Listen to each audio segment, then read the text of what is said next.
आज महाराष्ट्राच्या राजकारणात एक वाक्य पडतं आणि सगळ्यांच्या नजरा थेट मातोश्रीकडे वळतात. उद्धव ठाकरे बोलावतील तर आम्ही नक्की जाऊ. हे वाक्य बोलले शिंदे गटाचे नेते आणि राज्याचे मंत्री दीपक केसरकर यांनी. आणि मग प्रश्न एकच, हे फक्त सभ्यतेचं विधान आहे की परतीच्या दरवाजाला कडी सैल झाल्याचा संकेत? गुरुवारी माध्यमांशी बोलताना केसरकरांनी जे सांगितलं ते साधं संवाद प्रकरण नाही. अशीच चर्चा राजकीय वर्तुळात रंगतीये. कारण त्यांनी केवळ मातोश्रीवर जाण्याची तयारी दाखवली नाही, तर चर्चेच्या अटीही उघडपणे मांडल्या. राजकारणात अटी उघडपणे येतात तेव्हा त्या अटींपेक्षा मोठा संदेश दिला जातो, हीच तर खरी गंमत आहे. दीपक केसरकर म्हणाले, उद्धव ठाकरे यांनी चर्चेसाठी बोलावले तर आम्ही नक्कीच मातोश्रीवर जाऊ. पण त्याच श्वासात त्यांनी दुसरा मोठा सल्ला दिला. उद्धव ठाकरे यांनी चर्चेदरम्यान त्यांच्या आजूबाजूच्या काही लोकांना थोडं बाजूला ठेवावं. हा सल्ला ऐकून राजकीय निरीक्षकांच्या भुवया उंचावल्या. कारण हा केवळ शिष्टाचार नाही, हा थेट संदेश आहे. मला तुमच्याशी बोलायचंय, पण मधली फिल्टर सिस्टीम नको. म्हणजेच केसरकर यांचा सूर असा दिसतो, उद्धव ठाकरे यांच्याशी थेट संवाद हवाय, पण ज्यांच्यामुळे आधी गैरसमज, अंतर किंवा फूट वाढली त्या लोकांचा हस्तक्षेप नको. आणि हा मुद्दा केवळ केसरकरांचा वैयक्तिक अनुभव नाही, असं अनेक जुने शिवसैनिकही बोलताना ऐकायला मिळतं. केसरकरांनी पुढे एक अतिशय महत्त्वाचं वाक्य टाकलं. सध्या आम्ही भाजपसोबत सत्तेत आहोत. आता एक नवीन कुटुंब तयार झाले आहे. याचा अर्थ स्पष्ट. शिंदे गट आणि भाजपचं सत्ता समीकरण हे केवळ युती नाही, ते सत्तेच्या बांधिलकीचं नातं आहे असं ते दाखवू पाहतात. म्हणूनच त्यांनी लगेच जोडले, जर परत जायचं असेल तर आम्ही एकटे निर्णय घेऊ शकत नाही. इथेच राजकीय गणित सुरू होतं. कारण मी एकटा नाही हे वाक्य कधी बचावासाठी असतं, तर कधी दबाव तयार करण्यासाठी. आणि तिसरा मुद्दा तर अधिकच लक्षवेधी. केसरकर म्हणाले, उद्धव ठाकरे यांनी भाजपसोबतही चर्चा करावी लागेल, आशीर्वाद घ्यावा लागेल. राजकारणात आशीर्वाद हा शब्द सहज येत नाही. तो पॉवर सेंटर कुठे आहे याची खूण देतो. प्रश्न असा की केसरकर हे परत येऊ म्हणतायत की परत येण्याची किंमत सांगतायत? आपली भूमिका स्पष्ट करताना केसरकरांनी एक उपमा दिली, जी मोठ्या प्रमाणावर चर्चेत आली. आमचं सरकार म्हणजे लव्ह मॅरेज केलेल्या जोडप्यासारखं आहे. आता हे जोडपं पुन्हा घरी यायचं असेल तर दोन्ही घरातील प्रमुखांनी आधी चर्चा करावी लागेल. ही उपमा ऐकायला हलकी वाटते, पण तिचा अर्थ राजकीयदृष्ट्या भारी आहे. दोन्ही घरांचे प्रमुख म्हणजे कोण? एक बाजूला उद्धव ठाकरे, दुसऱ्या बाजूला भाजपचा निर्णय केंद्र. म्हणजेच केसरकर सांगतायत, परतण्याची चर्चा ही भावनिक नाही, ती सत्ता समीकरणांची आहे. आणि त्यामुळेच त्यांच्या विधानाला पुन्हा एकत्र येण्याची नांदी असं म्हणत राजकीय चर्चांना उधाण आलंय. केसरकर यांनी शिवसेनेतील अंतर्गत कारणांवर थेट बोट ठेवलं. शिवसेनेत ज्यांच्यामुळे फूट पडली त्यांना जरी पक्षातून काढून टाकलं नाही, तरी त्यांना थोडं बाजूला ठेवलं पाहिजे. हे वाक्य अत्यंत ठळक आहे. कारण यात त्यांनी नावं घेतली नाहीत, पण जवळचे काही लोक असा स्पष्ट संकेत दिला. राजकारणात नाव न घेता टोला मारणे हा अनेकदा नाव घेण्यापेक्षा मोठा संदेश असतो.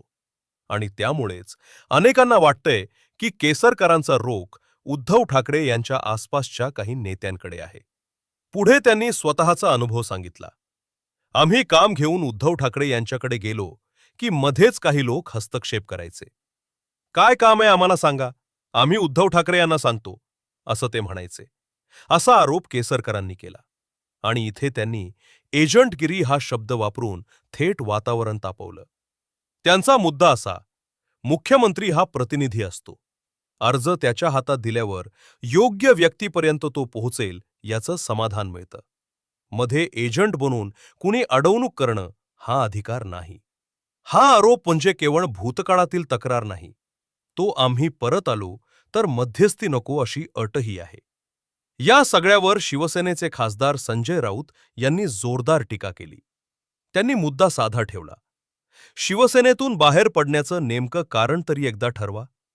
राऊत म्हणाले, कधी म्हणता राष्ट्रवादीकडून अन्याय होतो, नंतर म्हणता उद्धव ठाकरे आमदारांना भेटत नाहीत, कधी हिंदुत्व पुढे करता. वेगवेगळी कारणे देऊन जनतेला गोंधळात टाकण्याचा प्रयत्न होतोय. राऊतांनी एक महत्वाची गोष्टही सांगितली. संवाद साधायचा असेल तर आधी स्वतःची भूमिका स्पष्ट करा. कारण उद्धव ठाकरे हे संवादासाठी खुले आहेत. पण सतत बदलणाऱ्या भूमिकांमुळे संभ्रम निर्माण होतो. म्हणजेच राऊतांचा हल्ला हा केसरकरांवर वैयक्तिक नाही, तो विश्वसनीयतेच्या प्रश्नावर आहे. इथे राजकीय चित्र असं तयार होतं. एक बाजू चर्चेसाठी तयार म्हणतीये, दुसरी बाजू पहिले भूमिका ठरवा म्हणतेय.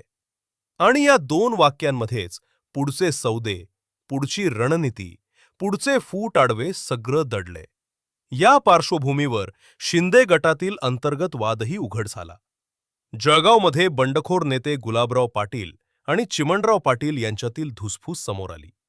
गुलाबराव पाटील यांनी एका कार्यकर्त्याशी बोलताना आपले उमेदवार कसे पाडले गेले, कसा त्रास देण्यात आला याचा पाढा वाचल्याचा व्हिडिओ समोर आल्याची चर्चा आहे. हा व्हिडिओ आणि केसरकरांचं विधान ही दोन वेगवेगळी प्रकरणं वाटली तरी राजकारणात त्यांचा परिणाम एकाच दिशेने जातो. गटात सर्व काही आलबेल नाही. निवडणुका जवळ या की निधी, उमेदवारी, स्थानिक वर्चस्व आणि पक्षातील श्रेयवाद हे सगळं बाहेर पडतं. आणि अशाच काळात परतीच्या चर्चांना हवा मिळते. एकीकडे केसरकर मातोश्रीचा दरवाजा उघड असल्याचा संकेत देतात आणि दुसरीकडे गटातील नाराजीचे आवाज मोठे होतात. त्यामुळे शिंदे गटात अस्वस्थता वाढते का असा प्रश्न अधिक तीव्र होतोय. राजकीय विश्लेषकांच्या मते केसरकरांचं हे वक्तव्य फक्त वक्तव्य नाही, ते पुढच्या घडामोडींचं ट्रेलर असू शकतं. लोकसभा आणि विधानसभा निवडणुकांच्या पार्श्वभूमीवर दोन्ही शिवसेना गटांमध्ये संवादाची शक्यता चर्चेत येऊ शकते. आज शिंदे गट आणि भाजपचं सत्ता सहकार वरवर मजबूत दिसत असला तरी मंत्रिमंडळ विस्तार, खात्यांचे वाटप, निधी वितरण, स्थानिक समीकरणे यावरून आतून कुरबुरी आहेत अशी चर्चा अनेक दिवसांपासून सुरू आहे. अशा वातावरणात केसरकरांसारखा ज्येष्ठ नेता जर उघडपणे बोलावलं तर जाऊ म्हणतो तर ते वैयक्तिक मत राहत नाही, ते असंतोषाचं बाहेर पडलेलं रूप बनतं. आणखी एक महत्वाचा पैलू, केसरकरांनी भाजपसोबत चर्चा करण्याची अट जरी घातली तरी काही जण याकडे सन्मानजनक माघारचा पर्याय उघडा ठेवण्याचा प्रयत्न म्हणून पाहतात. कारण थेट भाजप विरोधात जाणं सध्या व्यवहार्य नाही. पण उद्धव ठाकरे गटाशी जवळीक वाढवणं हा पहिला टप्पा ठरू शकतो, अशी राजकीय चर्चा रंगतीये. या सगळ्यात सर्वात मोठा प्रश्न एकच, उद्धव ठाकरे काय भूमिका घेतात? मातोश्रीवर चर्चेचं निमंत्रण दिलं जातं का? आणि दिलं गेलं तर ती भेट फक्त भेट राहते की राजकीय संकेत बनते? उद्धव ठाकरे गटासाठीही ही संधी आणि धोका दोन्ही आहे. एकीकडे शिंदे गटातील नेते संवादासाठी पुढे येऊ लागले तर उद्धव ठाकरे यांची पकड मजबूत होऊ शकते. पण दुसरीकडे अटी शर्तींच्या संवादातून पक्षांतर्गत संदेश काय जातो हा हिशोबही तितकाच महत्वाचा ठरतो. इथे भाजपची भूमिका देखील निर्णायक ठरू शकते. कारण केसरकरांनी स्वतः भाजपसोबत चर्चा आशीर्वाद असा शब्द वापरलाय. म्हणजेच या कथेत तीन केंद्र आहेत: शिंदे गटाची अंतर्गत स्थिती, उद्धव ठाकरे यांची रणनीती आणि भाजपचा अंतिम हितसंबंध. एक गोष्ट मात्र स्पष्ट आहे, दीपक केसरकर यांच्या एका विधानानं महाराष्ट्राच्या राजकारणात पुन्हा हालचाल निर्माण झाली आहे. शिवसेनेतील फूट कायम राहणार की पुन्हा जवळीक वाढणार याची दिशा ठरवणाऱ्या क्षणांपैकी हा एक क्षण ठरू शकतो. उद्धव ठाकरे मातोश्रीवर चर्चेसाठी बोलावणार का?